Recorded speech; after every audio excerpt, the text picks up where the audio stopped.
विचार करो, अगर किसी साधु संत महात्मा के जेल जाने मात्र से यदि वो गंदा हो जाता है या वो चरित्रहीन हो जाता है, तो विचार करो, क्या विचार करो। 33 करोड़ देवी देवताओं को रावण ने अपनी सिद्धि शक्ति से युद्ध में पराजित करके जेल में डाल रखा था। फिर उन देवी देवताओं की आज घर घर पूजा क्यों? ये समाधान लिखवाए थे परमात्मा ने ठोक बजा के कि तुम कहते हो ना कि तुम्हारा गुरु जी इतना बड़ा भगवान है, तो जेल में क्यों थे 8 साल से? तो ये समाधान लिखवाए मालिक ने कि 33 करोड़ देवी देवताओं को रावण ने अपनी सिद्धि शक्ति से युद्ध में पराजित करके जेल में डाल रखा था। फिर उन देवी देवताओं की आज घर घर में पूजा क्यों? जेल तो महात्मा गांधी से लेकर भगत सिंह आदि नेक महापुरुषों क्रांतिकारियों ने भी काटनी पड़ी थी। फिर उनकी फोटो अपने घरों पे क्यों? 600 वर्ष पूर्व संत कबीर साहिब जी को, जबकि दास ने यहां पे साहिब लिखा था, साहिब कबीर जी को, क्योंकि दास ने बाद में चल के अशुद्धियों को ठीक करना था, इन्होंने नालायकों ने संत लिख दिया। संत 650 वर्ष पूर्व संत कबीर साहिब जी को दिल्ली का बादशाह सिकंदर लोधी अपने हाथों से हथकड़ी पहनाकर काशी से दिल्ली के किले तक लाया था। फिर आज उस महापुरुष की भक्ति और पूजा क्यों? जेल तो काफी संख्या में देश के विधायक, एमएलए और मंत्री भी काट चुके हैं, फिर देश की सत्ता उनके हाथ में क्यों? भगवान श्री कृष्ण जी का तो जन्म ही जेल में हुआ था, फिर भी उनको भगवान का दर्जा क्यों?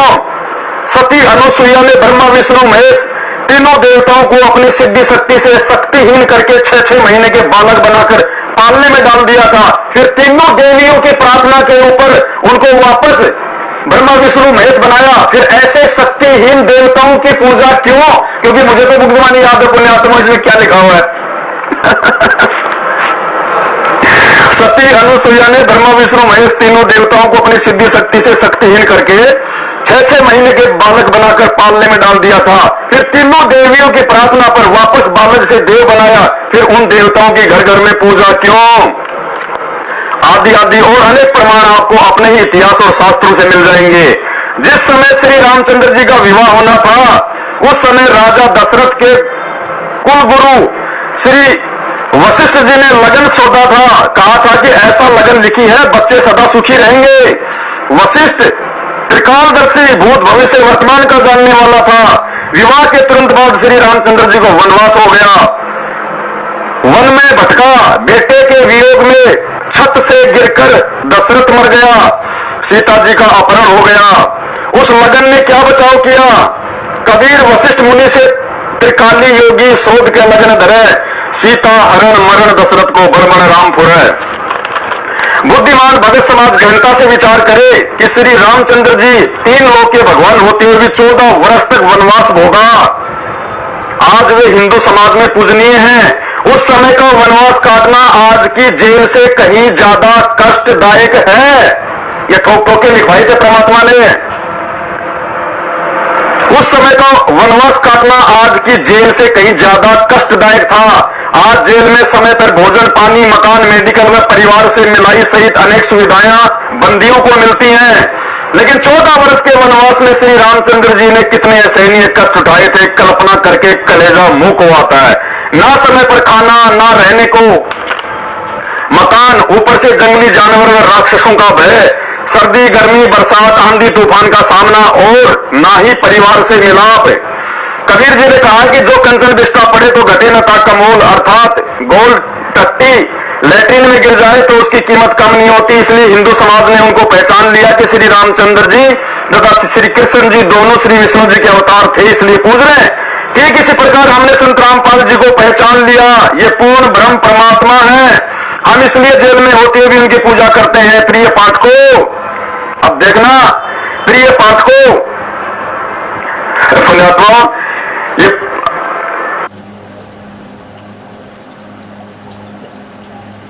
प्रिय पाठकों और प्रिय पाठक परमात्मा ने बहुत सोच समझ के लिखवाया था।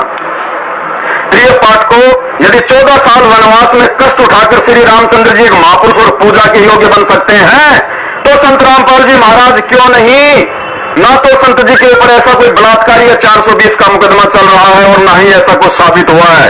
अतः किसी भी महापुरुष पर आध्यात्मिक ज्ञान की कमी से या मीडिया की आधारहीन खबरों को बनाकर कीचड़ उछालना व निंदा करना सबसे बड़ा पाप का भागी बनना है, जो आगे चलकर महाकष्ट देगा। संत रामपाल जी महाराज जो सत भक्ति दे रहे हैं वह भक्ति सतयुग में करते थे। सत भक्ति करने से परमात्मा प्रसन्न होकर समय पर वर्षा करते थे, अन्न धन की कोई कमी नहीं होती थी, सभी मानव स्वस्थ व सुखी जीवन जीते थे, पिता के सामने पुत्र की मृत्यु नहीं होती थी। आज का समाज सद्भक्ति ना करके महादुखी है। शंका नंबर 2, हिंदू धर्म के गुरु कहते हैं कि संत रामपाल जी महाराज श्री ब्रह्मा, श्री विष्णु, श्री महेश, श्री दुर्गा जी व गणेश जी की निंदा करते हैं। संत रामपाल जी महाराज 3 बार में नाम दीक्षा देते हैं। प्रथम बार में ब्रह्मा, विष्णु, महेश आदि के मंत्र देते हैं। इन मंत्रों को आजीवन जपना होता है। इन मंत्रों के जाप से दुख दूर होते हैं, संसार में सुख मिलता है, आध्यात्मिक उन्नति होती है। इन मंत्रों का अन्य धर्म गुरुओं को ज्ञान नहीं। दूसरी और तीसरी बार में पूर्ण मोक्ष के मंत्र भी देते हैं। सदगुरु रामपाल जी महाराज से नाम दीक्षा लेने के बाद मोक्ष निश्चित है, यदि मर्यादा में रहकर भक्ति करेंगे तो। ये दास ने लिखा था स्पेशल, यदि मर्यादा में रहकर भक्ति करेंगे तो, क्योंकि मैनेजमेंट सबकी खुद मर्यादा तोड़वा रहा है, राजनीति करवा रहा है, आरक्षणबाजी करवा रहा है, रक्तदान, देहदान, ज्योति पाठ राजनेताओं के तल में चटवा रहा है। इसलिए दास ने लिखा था यदि मर्यादा में रहोगे तो भाई दुनिया को विचार करना चाहिए, भक्तों को। मर्यादा में तो तुम्हें मैनेजमेंट खुद नहीं रहने दे रहा, ये कहां से लिख देगा ये बात। सबसे पहले ये मर्यादा तो तोड़वाता है, ये तो परमात्मा ने निकलवा दिया ऐसे की ऐसे। संत रामपाल जी महाराज जी से नाम दीक्षा लेने के बाद मोक्ष निश्चित है, यदि मर्यादा में रहकर भक्ति करते हो तो। जीवन में आने वाले सर्व दुख दूर होंगे। करोड़ों भक्त नाम दीक्षा लेकर सुखी जीवन जी रहे हैं। संत रामपाल जी महाराज ने सन 1994 में, ये इन्होंने थोड़ी सी अपनी अटपट कर दी। संत रामपाल जी महाराज ने सन 1994 में गुरुदेव स्वामी रामदेवानंद महाराज जी के आदेश से नाम दीक्षा देना, सत्संग करना शुरू किया था। आज सन 2022 तक 27 वर्षों में करोड़ों अनुयायी हो गए। ये इन्होंने झूठ लिख दिया, ये इन्होंने यहाँ पे बीच में अपनी अटपट ठोक दी थोड़ी सी। इन 27 वर्षों में आज यानी 17 वर्ष में उनका तहलका मचा है। क्या वे पूर्ण भ्रम अवतार के लक्षण नहीं है? या इन्होंने ठोक दिया पूर्ण भ्रम के अवतार। इनका मैटर थोड़ा छोड़ देता हूं, फिर आगे चलता हूं। अब देखो आगे फिर लिखवाया परमात्मा ने, यदि आप जी को शंका है तो आप संत रामपाल जी महाराज और उनकी समर्थता के विषय में जानना ही चाहते हैं तो आप निष्पक्ष भाव से अपने आत्म कल्याण के लिए लगातार 3 महीने तक रोजाना जब भी आपको समय मिले, दिन या रात्रि में 30 मिनट या 1 घंटा सत्संग सुनना शुरू कीजिए। आपके ऐसे ऐसे बिगड़े हुए और अटके हुए काम जो सभी प्रयासों में लाखों रुपए बर्बाद करने से भी ठीक नहीं हो सकते, मात्र सत्संग सुनने से ठीक हो शुरू हो जाएंगे। मात्र सत्संग सुनने से ठीक होने शुरू हो जाएंगे। जबकि ये तो सीधा का सीधा नाम दिलवाते कि नाम लोगे तब तुम्हारे भूत भगेंगे, नाम लोगे तब तुम्हारा कैंसर मिटेगा। ये कैसे लिख देंगे ये बात? ये परमात्मा ने दास से लिखवाई, इनकी बुद्धि मालिक ने ऑफ कर दी, इनको यहाँ पे छपवाना पड़ा। मात्र सत्संग सुनने से आपके सारे काम बनने शुरू हो जाएंगे जो लाखों रुपए में नहीं होंगे।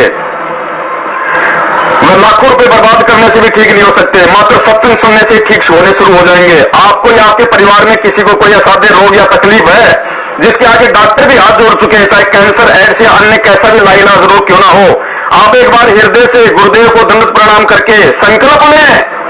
ये संकल्प दास ने लिखा था क्योंकि हम नाम दीक्षा के तो हम लोग है नहीं पक्ष में।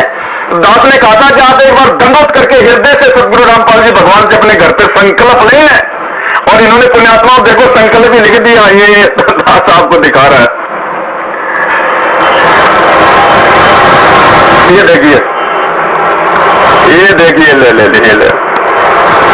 अन्य कैसा भी लाइलाज रोग क्यों ना हो, आप एक बार हृदय से गुरुदेव को दंडवत प्रणाम करके संकल्प लें कि हे महाराज, आपके भगत आपको पूर्ण परमात्मा का अवतार बताते हैं। यह अवतार इन्होंने गलत लिख दिया, यहाँ पे दास ने नहीं लिखा था।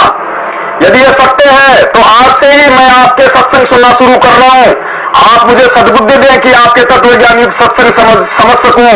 हे महाराज, आप ही साथ ही आप भी मेरे विश्वास को दृढ़ करने के लिए मुझे कुछ राहत प्रदान करें।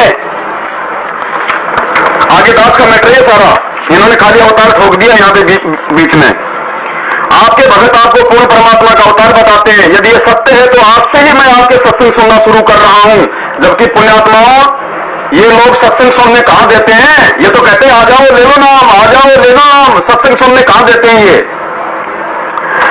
आपके तत्व ज्ञान युक्त सत्संग समझ सकूं। हे महाराज, साथ ही आप भी मेरे विश्वास को दृढ़ करने के लिए मुझे कुछ राहत प्रदान करे, जो भी आपको शारीरिक या अन्य भयंकर कष्ट हैं। यदि आप पर कोई कष्ट नहीं है तो भी ये प्रार्थना करके सत्संग सुनना शुरू कीजिए, ताकि भविष्य में आने वाले दुखों का सामना ही ना करना पड़े। यकीन मानिए, यदि सच्ची नीयत से प्रार्थना करके सत्संग सुनना शुरू कर देंगे तो 100% राहत मिलना शुरू हो जाएगी, क्योंकि परमात्मा के मुख से उच्चारित वाणी अर्थात सत्संग रूपी दवा कानों के माध्यम से आत्मा में प्रवेश करती है, जिसे पाप कर्म समाप्त हो जाते हैं। क्योंकि पाप कर्मों की अधिकता के चलते ही तरह तरह के कष्ट आते हैं, और पाप कर्म अपने से कमजोर या दुर्बल व्यक्ति को दुखी करके चोरी, जारी, रिश्वतखोरी, कालाबाजारी, मिलावट, झूठ आदि बोलकर ही करते हैं। अतः प्रतिदिन साधना टीवी चैनल पर रात्रि 7:30 से 8:30 बजे तक सत्संग सुने। इसके अलावा चाहे अपने मोबाइल पर यूट्यूब में सर्च करें, दास ने यहां लिखा था